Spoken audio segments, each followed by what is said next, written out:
मेरी समझ नहीं आता आज का बच्चा, हर बच्चा एकदम से पोर्ट्रेट क्यों सीखना चाहता है। आईज सीखना चाहता है, नोज सीखना चाहता है, लिप्स सीखना चाहता है। इवन पेरेंट्स जो आते हैं वो भी ये चाहते हैं कि मेरा बच्चा आज ही ज्वाइन हुआ है और आज ही ये पेंटिंग में बहुत आगे निकल के चला जाएगा और 15-20 दिन में इसको सब कुछ आ जाएगा। लेकिन सालों की मेहनत होती है। सबसे पहले बच्चे को पेंसिल चलानी आती है नहीं है, और पेरेंट्स की एक्सेप्टेशन होती है उससे कि बच्चा पोर्ट्रेट बनाएगा।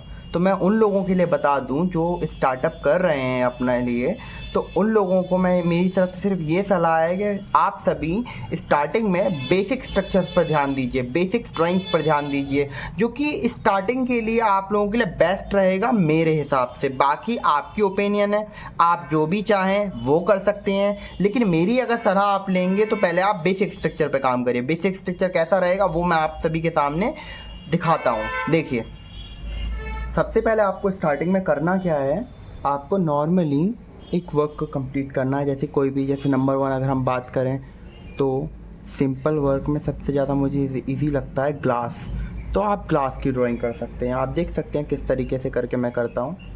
पहले मैंने हल्का हल्का लेआउट कर दिया, कैसे, जैसे ग्लास की शेप होती है। फ्री हैंड वर्क करूँगा, ज़्यादा फास्ट नहीं, नॉर्मल धीरे धीरे करके, देखो आपके समझ में आ सके। और मैं टाइमलेस वगैरह कोई वीडियो नहीं बनाया, सिंपल है, पूरा लॉन्ग वीडियो है, थोड़ा लॉन्ग रहेगा, लेकिन मुझे यकीन है आप लोगों को ये क्लास बहुत कुछ सिखा करके जाएगी। और जो लोग मुझे जानते हैं वो लोग मेरे पढ़ाने के अंदाज़ को भी जानते हैं कि मैं किस तरीके से करके सिखाता हूँ। तो आप लोग यदि बिगनर हैं तो आप समझिए कि आपको बेसिक ये सब चीज़ों पर ध्यान देना होगा स्टार्टिंग में। जैसे आप लेआउट है, मैंने इस तरीके से करके लेयर्स निकालना शुरू कर दिया यहाँ का। आप भी इस तरीके से करके कोई भी चीज़ ड्रॉ कर सकते हैं। यहाँ पर डार्क, यहाँ पर थोड़ा सा शेड देना है आपको, तो यहाँ शेड देना है ताकि क्या है, ग्लास में वो इफेक्ट है ना वो आए निकल करके, तभी तो वो 3D लगेगा। इस तरीके से करके इधर डार्कनेस है तो डार्कनेस रहेगी इस साइड में, और बिल्कुल लाइट प्रेशर के साथ एक ही जगह पर आप खींचते चले जाएंगे तो उसमें इफेक्ट्स आने लगेंगे यहाँ। और इरेज़र की भी ज़रूरत नहीं है।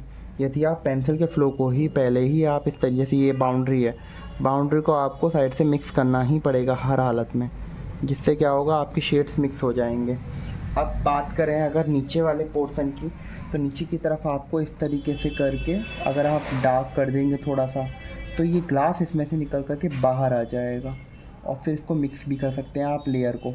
लाइन को अगर यहीं कहीं छोड़ देंगे तो प्रॉब्लम रहेगी, क्योंकि स्ट्रोक्स जो हैं वो दिखेंगे इसमें, ऐसा होता ना, बाउंड्री लाइन दिखेगी। क्योंकि जैसे आप तालाब, आप लोगों ने देखा होगा, तालाब के अंदर क्या होता है, बाउंड्री होती है, और समुद्र के अंदर बाउंड्री नहीं होती, उसकी कोई सीमा नहीं होती है। वो तट पर आता ज़रूर है लेकिन फ्लो में आता है। डार्क, जितनी गहराई में जाएंगे उतना पानी ज़्यादा होता है। गहराई यानी कि डार्कनेस, मैं हमेशा यही बोलता हूँ, हर बार बोलूँगा यही, क्योंकि हकीकत है। डार्कनेस जस्ट लाइक अ समुद्र और लाइटनेस जस्ट लाइक अ तट, ज़मीन। तो जब पानी का फ्लो कम होने लगता है तो ज़मीन दिखने लगती है, जैसे वाइटनेस यहाँ पर दिख रही है। और उस डार्कनेस वाले एरिया में अगर बात करें तो डार्कनेस आ रही है यहाँ पर, ये देख सकते हैं आप किस तरीके से करके मैं डार्कनेस कर रहा हूँ। और इस रियलिस्टिक इफेक्ट तभी आएगा जब पेपर पे डार्कनेस रहेगी। बहुत से लोग क्या करते हैं, लाइट शेड करा देते हैं कि पहले स्टार्टिंग में आप लाइटनेस करो, लेकिन लाइटनेस करनी चाहिए, लेकिन जब लाइटनेस हो जाए तो उससे एक कदम आगे बढ़ो, उसमें थोड़ा 3D करने की कोशिश करो। 3D तभी हो पाएगा जब आप उस चीज़ को डार्क तरीके से काम करोगे। बहुत से पेरेंट्स बोलते हैं बेटा डार्क पेंसिल क्यों चला रहा है, स्टार्टिंग में लाइट चलाओ लेकिन धीरे धीरे करके उसमें इंक्रीज़ करो थोड़ा थोड़ा शेड को, ताकि उसकी शेड्स निकल के आ सकें। ये देखो मैं भी तो चला रहा हूँ डार्क पेंसिल, और छोटे बच्चे जो होते हैं डार्क पेंसिल से चलती है हमेशा, लाइट चल नहीं पाती।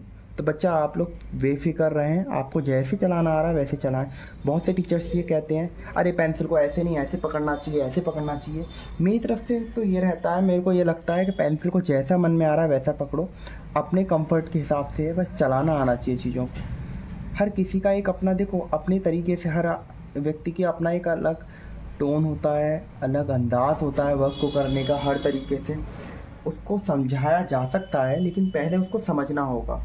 यदि हम उसको समझने से पहले ही समझाएंगे तो शायद हो सकता है वो चल ही ना पाए, वो कर ही ना पाए। बचपन में भी कुछ बच्चे जो होते हैं जल्दी चलना सीख जाते हैं, कुछ बच्चे टाइम लेते हैं चलने में, कुछ बच्चे चल ही नहीं पाते। तो इस दुनिया में हर तरीके के व्यक्ति हैं, तो बच्चे हैं तो हमें उस पर सिर्फ भरोसा रखना चाहिए और थोड़ा वेट करना चाहिए कि वो बच्चा करेगा। जैसे मैंने ये वर्क किया ग्लास का, अब इसमें चाहूँ तो मैं इसमें और डार्कनेस दे सकता हूँ, जितना डार्कनेस दूंगा उतना प्रॉब्लम्स नीचे आएंगे। जैसे बाउंड्री आपको ये दिख रही होगी एकदम से ओवर बाउंड्री, तो अब इसको मैं फ्लो में कर दूंगा मिक्स। ये देखो डार्क बाउंड्री, उसको लाइटली हल्के हाथ से मैंने यहाँ पे मिक्स कर दिया। अब आप देख सकते हो उसकी सुंदरता कितनी अच्छी तरीके से हो जाएगी। डार्कनेस यहाँ की बढ़ गई तो यहाँ पर शाइनिंग आया थोड़ा सा, मतलब यहाँ साइन आई, चमक आई, रोशनी, क्योंकि यहाँ पर डार्क किया मैंने। इसी तरीके से अगर आप चाहें तो नीचे वाले हिस्से को भी हल्का सा डार्क कर सकते हैं। जितना डार्क करेंगे उतना चीज़ें आपकी निकल करके आएंगी। जैसे अगर मैं यहाँ पर थोड़ा सा डार्क कर देता हूँ तो यहाँ मेरा ये चीज़ निकल के आ गया। तो वही चीज़ है, आप कोई भी इस तरीके से करके अपना ड्राइंग की प्रैक्टिस कर सकते हैं। और ज़रूरी नहीं है क्लास ही हो, आप लोगों को यदि मैं ऑप्शन में और भी चीज़ें दिखाऊँ आपको, कुछ बच्चे क्या करते हैं कि सर हमसे ये बन नहीं पा रहा है, तो उन लोगों के लिए मेरे पास एक और आइडिया है कि आप किसी भी ऑब्जेक्ट को पकड़ें। यानी कि ऑब्जेक्ट यानी कि आप किसी शेप्स को पकड़ सकते हैं, तो ऑब्जेक्ट हो गया। आप किसी शेप को पकड़ सकते हैं, शेप यानी कि जैसे कि हम मान लेते हैं, ज़्यादा सबसे आसान की अगर बात करें तो सबसे आसान रहता है नॉर्मली ट्रायंगल। ट्रायंगल की अगर हम बात करें तो ट्रायंगल को इस तरीके, नंबर 2 ट्रायंगल को हम इस तरीके से नॉर्मल ड्रॉ करेंगे और ड्रॉ करने के बाद में इस तरीके से करके कर देंगे। अब ये बन गया लेआउट बन गया पूरा का पूरा ट्रायंगल का। अब इसमें डिटेलिंग अगर हम करेंगे तो हमें क्या करना चाहिए, सबसे पहले आउटर की बाउंड्री पे काम करना होगा। जैसे बाउंड्री मैंने ये डार्क कर दी, अब बाउंड्री के बाद में अब इस बाउंड्री को मुझे लाइटली मर्ज करना है, तो मैं स्लोली इसको बहुत आराम से हल्के हाथ से, देखो ये देखो डार्क बाउंड्री हो गई और बिल्कुल लाइटली देखो इसका फ्लो हो गया हल्के हाथ से।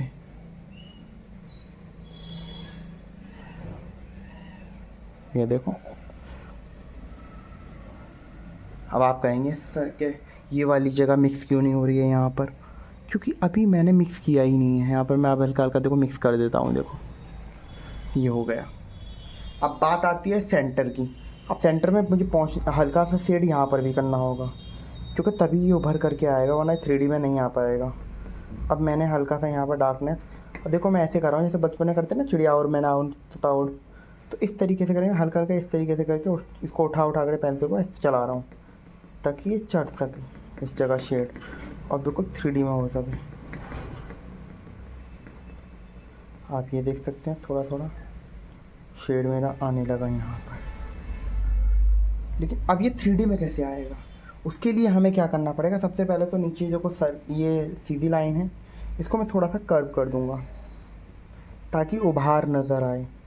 उभरा हुआ नहीं नज़र आ रहा ना अभी, तो मैंने यहाँ पे इसे कर्व कर दिया थोड़ा सा, और यहाँ पे हल्की हल्की बाउंड्री की डार्कनेस बढ़ानी शुरू कर दी और इस शेड को थोड़ा थोड़ा अंदर की तरफ मिक्स करना शुरू कर दिया ऐसे करके।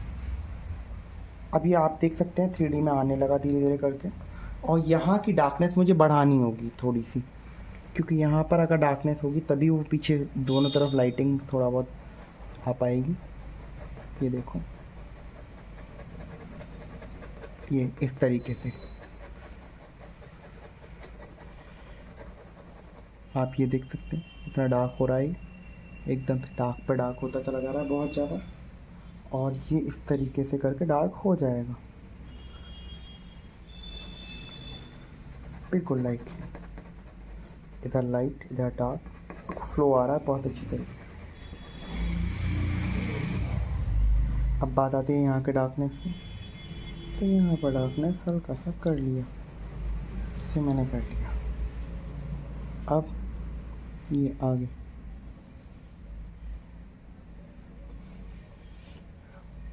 इस तरीके से, जैसे ग्लास में डार्कनेस है, इसमें अभी डार्कनेस उतनी नहीं आई है क्योंकि मैंने अभी की नहीं है। मैं यहाँ पर डार्कनेस दूँगा, कोई भी एक जगह पर अपना मतलब अपनी जगहों को चुनना होगा आपको।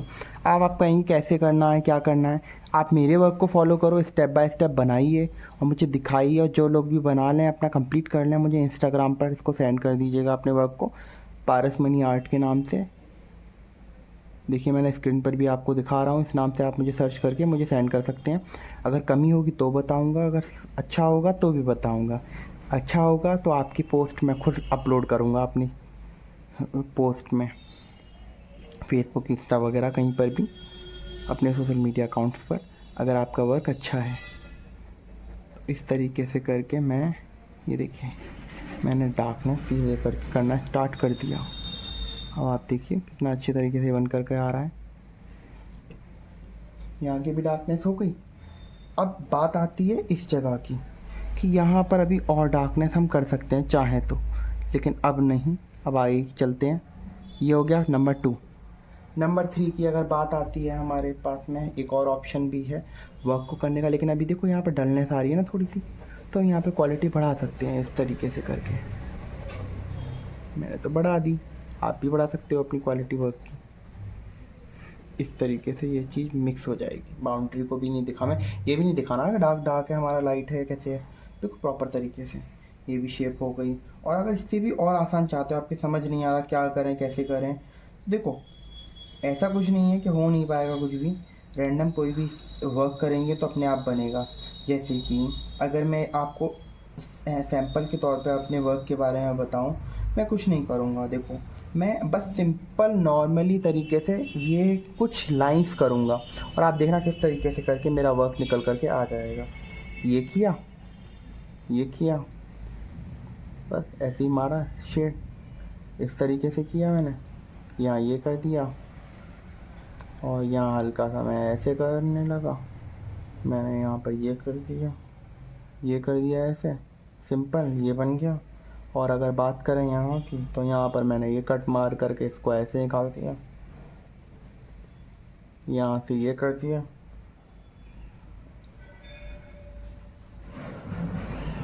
ये लाइन कर दी। अभी सिंपल स्केच चला, नॉर्मल कुछ भी नहीं है। मैं अभी आपको दिखाऊंगा अपने जो मैंने लाइव बैठ करके बनाई, तो मन से है, काल्पनिक। मैंने कुछ स्केचेस बनाए जो कि मैंने सामने रख के अपनी चीज़ों को बनाए हैं। एक तो वाटर बोतल बनाई थी, वो तो आपने शायद मेरे शॉर्ट्स में भी देखी होगी, और नहीं देखी तो आप देखिएगा, ज़रूर बताइएगा कैसी लगी। और मैं आप सभी को फिर भी दिखाऊंगा, कमेंट में भी आप बता सकते हैं। जैसे ये बना दिया मैंने, यहाँ से ये कट, आप देख सकते हो कितना फास्टली मैं बना रहा हूँ। आप भी बना सकते हो अगर प्रैक्टिस होगी आप तो। अगर आप स्टार्टिंग कर रहे हैं तो आप मेरे को फिर फॉलो करें, स्टॉप कर करके वर्क को। ये कर दिया, कुछ भी मतलब कुछ भी इधर से उधर करते जाना है, कैसे भी करके आप अपनी लाइंस को, ये नॉर्मल ड्रॉ कर दिया। आप ड्राइंग के बाद में इसमें चाहें तो आप शेड भी कर सकते हैं। शेड किस तरीके से, जो डार्क एरियाज हैं उनको पहले हाईलाइट करना है। जैसे यहाँ पर हमारी शेडो हो सकती है, ऊपर डार्कनेस रहती है, तो यहाँ पे मैंने हल्का सा शेडो डाल दिया। देखो कितना फास्टली डाला, सिंपली बहुत फास्ट तरीके से भी काम हो सकता है, धीरे धीरे भी कर सकते हैं आप, वो आपके समय के अनुसार होता है। अगर आप प्रैक्टिस कर रहे हैं तो आप सोचिए कि थोड़ा अगर अच्छे से करेंगे तो शायद किसी और के लिए भी, अगर आप कमीशन आर्ट वगैरह करेंगे तो आप बहुत अच्छे से कर पाएंगे, क्योंकि ये तो अभी ऑब्जेक्ट्स हैं, नॉन लिविंग थिंग्स हैं। अगर आप बात करें पोर्ट्रेट की, तो पोर्ट्रेट में तो एक इंसान अपने चेहरे को अगर थोड़ा सा इधर से उधर जाए तो भी आपसे क्वेश्चन करेगा, लेकिन अगर आप उसको समझाएंगे तो उससे भी कुछ नहीं होने वाला, क्योंकि चेहरा तो उसका बिगड़ जाएगा ना। हर इंसान को देखो अपने पैसे बहुत प्यारे होते हैं, हमें उसकी कद्र करनी चाहिए और अपने काम को टाइम देना चाहिए और हर चीज़ की वैल्यू करनी चाहिए। ये नहीं कि हमने बस कर दिया और ख़त्म, हाँ जी हाँ हम बन गए आर्टिस्ट, ऐसे नहीं होता। सदियों की मेहनत होती है, सदियों यानी कि साल, बहुत साल लग जाते हैं कभी कभी चीज़ों को उस मुकाम पर पहुंचने में, वो शोहरत हासिल करने में। जी हाँ दोस्तों, पैसा सिर्फ रोज़गार और हमारे खाने पीने की ज़रूरतों को पूरा करता है, लेकिन हमें उस मुकाम पर जो है हमारा नाम पहुंचाता है, हमारी वैल्यूज़, हमें लोग कितना जान रहे हैं, कितना समझ रहे हैं, वो सारी चीज़ें। जैसे ये है, मैंने डार्क कर दिया यहाँ पर, अब आप देख सकते हैं ये डार्क हो गया, ये स्केच बन गया यहाँ का। अब इस तरीके से करके आप सोच सकते हो, जैसे यहाँ पर है, यहाँ थोड़ा डार्क करना है आपको अच्छी तरीके से, तो यहाँ की डार्कनेस और इंक्रीज़ कर दो और बढ़िया तरीके से डार्क रहेगा ये वाला एरिया। देखो मैंने डार्क कर दिया सबसे ज़्यादा, यहाँ पर डार्कनेस मुझे लग रहा है कि डार्कनेस कर सकते हैं हम, जो साइड का है वो तो फ्रंट का है। अब यहाँ डार्कनेस हो गई ज़्यादा, तो ये देखो कितना हाईलाइट निकल करके आ गया। डार्कनेस मैंने यहाँ पर भी कर दी थोड़ी सी, और चीज़ों के अकॉर्डिंग ये कर दिया। अब जहाँ जहाँ आप देख सकते हैं मैं शेड करता जा रहा हूँ, वहाँ वहाँ पर एकदम रियलिस्टिक होता जा रहा है। यहाँ हल्का हल्का हाथ से, कि यहाँ रोशनी पड़ सकती है, ऊपर की रोशनी। यहाँ हम डार्क दे सकते हैं थोड़ा सा, लेकिन इसके अकॉर्डिंग हमें इसे भी करना होगा। थोड़ा गड़बड़ सी वो लग रही है मुझे। यहाँ पे मैंने डार्क दे दिया थोड़ा सा, पीछे के एरिया को इसमें फ्लो में मिक्स कर दिया। डार्क बाउंड्री भी नहीं दिखनी, मिक्स होना है पूरी तरह। मिक्स हो गया, आप देखो मिक्स हो गया, वेरी नाइस। हाँ, आप कहेंगे मैं खुद को ही वेरी नाइस कह रहा हूँ। अरे आप भी तो मेरे साथ काम कर रहे हो, नहीं कर रहे तो जल्दी स्टार्ट करो। स्टार्टिंग से देखो, समझो और स्टॉप कर करके पूरे वर्क को कंप्लीट करो। काफ़ी अच्छी आप चीज़ें आने वाली हैं, जुड़े रहिएगा। सब्सक्राइब कर लीजिएगा अब तक अगर सब्सक्राइब नहीं किया आप लोगों ने मेरे चैनल को।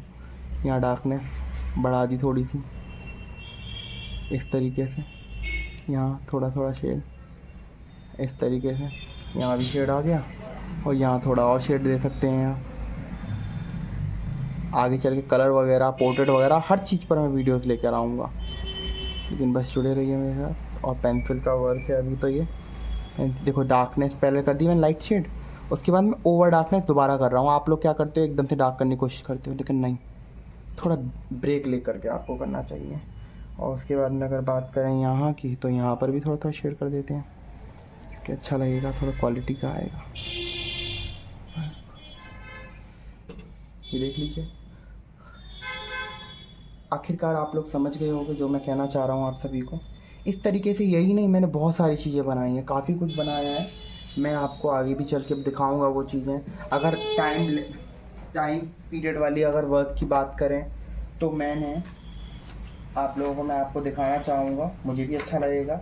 आप लोग यदि मेरे वर्क को उसको देखेंगे जो मैंने पेंसिल से ड्रॉ किया था टाइम के साथ, टाइम लेके। जैसे ये नॉर्मल कैंडल बनाई थी एक, और ये भी मैंने काफ़ी रियलिस्टिक तरीके से बनाया पेंसिल से। और अगर बात करें और भी चीज़ों की, तो स्कूल में एक बच्चे का बैग रखा हुआ था सामने, और उनका एग्ज़ाम चल रहा था, मैंने उसका बैग बना दिया पेंसिल से सामने रख करके, फेस लाइफ ड्राइंग जिसे कहते हैं, स्टिल लाइफ। और ये अपना परफ्यूम बनाया हमने। और अगर बात करें, ये मेरी वाटर बोतल है जो मैं अक्सर अपने साथ रखता हूँ। इसको भी मैंने काफ़ी रियलिस्टिक तरीके से बनाया, आप देख सकते हैं स्टॉक वगैरह एक एक चीज़ को। फास्ट वर्क थे, कोई ऐसे नहीं है कि थोड़ी देर में बना दिया हो, मतलब थोड़ी देर में बना दिया, लेकिन फास्ट वर्क थे, लेकिन थोड़ा सा समय तो लगा, क्योंकि लाइव स्टडी में काफ़ी ध्यान रखना पड़ता है चीज़ों का, और अच्छा भी बना। ये तो सिंपल था, नॉर्मल, ये कोई लाइव नहीं है। हालांकि एक पेन को बनाया था मैंने। ऐसे बहुत स्केचेस हैं। अगर पोर्ट्रेट की बात करें तो आप लोग मेरे चैनल पर भी जाकर देख सकते हैं, पोर्ट्रेट तो बहुत सारे बनाए हुए हैं। और इस तरीके से करके आज हम इसी पेंसिल के बारे में बात की, तो इसी चीज़ के बारे में बात करूँगा। इसी से रिलेटेड आप सभी को वर्क दिखा रहा हूँ। जैसे ये भी है, ये कुछ बच्चों को सिखाया था ऑनलाइन क्लासेस में, ऑनलाइन क्लासेस भी कराता हूँ मैं। आप मुझसे वो भी सीख सकते हैं अगर चाहें तो, वरना तो आपको फ्री क्लासेस मिलेंगी यूट्यूब पर। मिलेंगे फिर अगली वीडियो में इस तरीके से और भी चीज़ों को लेकर के। आज हमने ऑब्जेक्ट की बात की है, नेक्स्ट टाइम कभी शायद पोर्ट्रेट की भी बात करें, लेकिन पहले खुद को तैयार करिए। Okay, bye bye. अगर वीडियो पसंद आया तो बताइएगा ज़रूर।